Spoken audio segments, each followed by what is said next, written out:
Hi there, I hope you've had a good week and things have gone well for you and for your teams. I also hope you've managed to tune in to last Tuesday's episode, especially if you're a football coach, and it made you question a few things that you do and you say and has had an influence on the culture of your club. The topic, well, it was outcome talk, and again this week I'm going to continue on that theme. So we're going to assume that you're a football coach who sets up and delivers training sessions. And when you do so, you offer praise.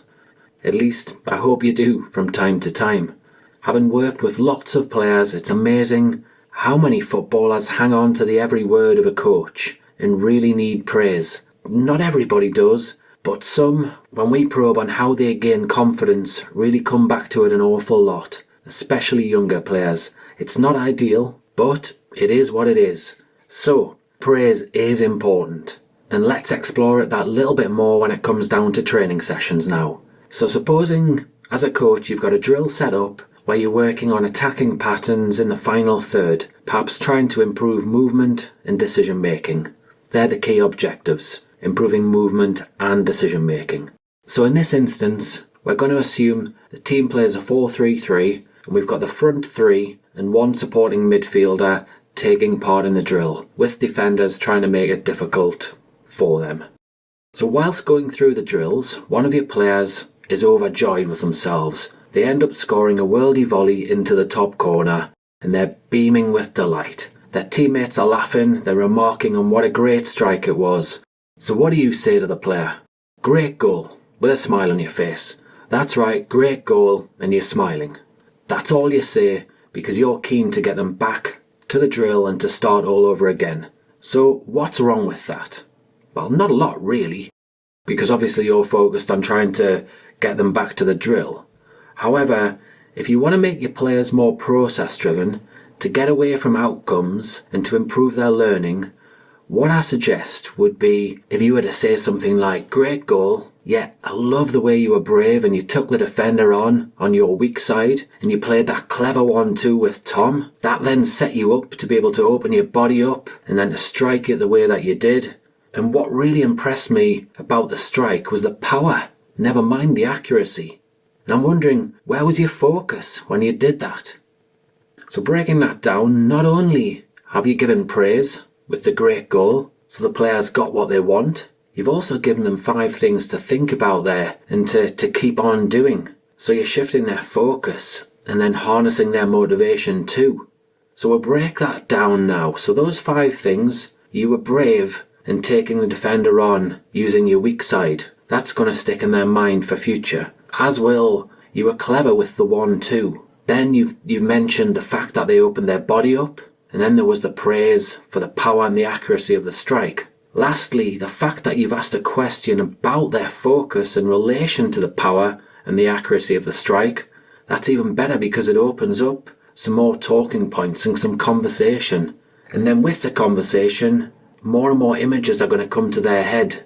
These images are going to become more and more vivid, which in essence is them visualizing the whole process that they've gone through, which is going to help their learning no end. And as I mentioned, their focus is going to be shifted, their motivation's going to be up, so they're then going to be trying to repeat this in further drills, which is no bad thing. And if we're honest, players, footballers, well, as I alluded to earlier, they do look to try and impress the coach. Even if we do want them to play for themselves, it is a fact. So if you're saying good things in that respect about them, they're going to feel good. And if we think about emotions as I discussed last week, there's probably a sense of pride there because they have been brave and taken the player on, being clever with the pass. And of course that strike they're going to be chuffed with. So they're going to be feeling positive, they're going to be feeling happy, probably excited too. And they're going to be able to see some sorts of improvements in the way that they play too. So now you've got a player who's feeling a lot of positive emotions, which is good. It's going to help them express themselves and it's going to help the overall environment. And back to offering praise and feedback though, to ensure it is process based. So I'd actually consider the key emotions that you're looking for when doing specific drills and skills. So if we stick to the drill that I mentioned earlier, that's going to improve movement and decision making. So on movement, what emotions are needed? Well, I'd like to think it's probably going to be aggressive, sharp, alert, dynamic, mentally and physically ready. Now, these might not exactly be emotions, but some of them you could factor in as buzzwords there.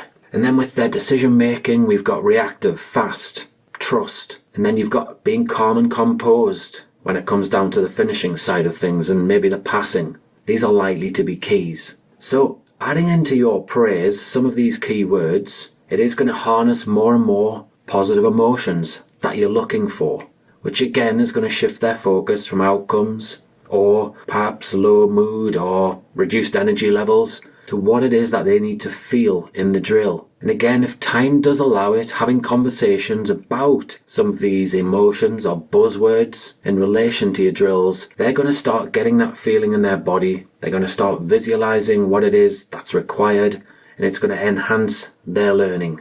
So if we go back to the example I gave earlier where we mentioned the 5 points, the fact the attacker was brave in taking the defender on, using the player's weak side, we could emphasise and re-emphasise the word brave.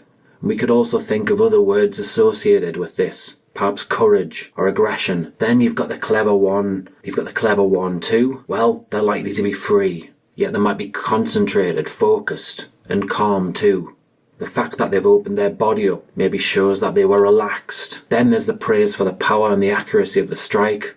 Again, we'll go for aggressive there. Perhaps decisive and determined might come into it as words that you're looking to bring to their attention.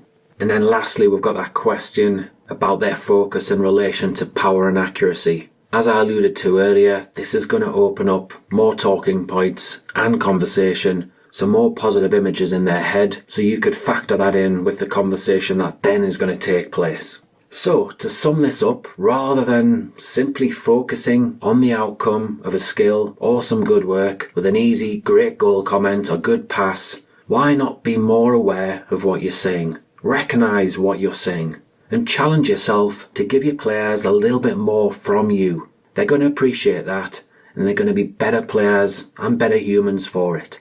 It's also likely to challenge you to get out of your comfort zone. It's human nature as a person, never mind a coach, to get comfortable. So I sincerely hope that this little reminder just helps you stretch yourself.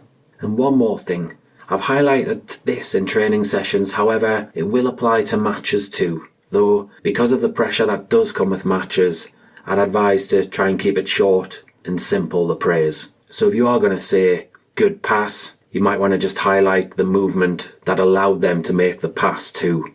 I hope that you've enjoyed this, you found it useful. For more advice and resources to help you, please do sign up to the X Factor newsletter. It's packed with tips and tricks and currently comes out on a fortnightly basis. You'll hear from me again next week. Until then, take care.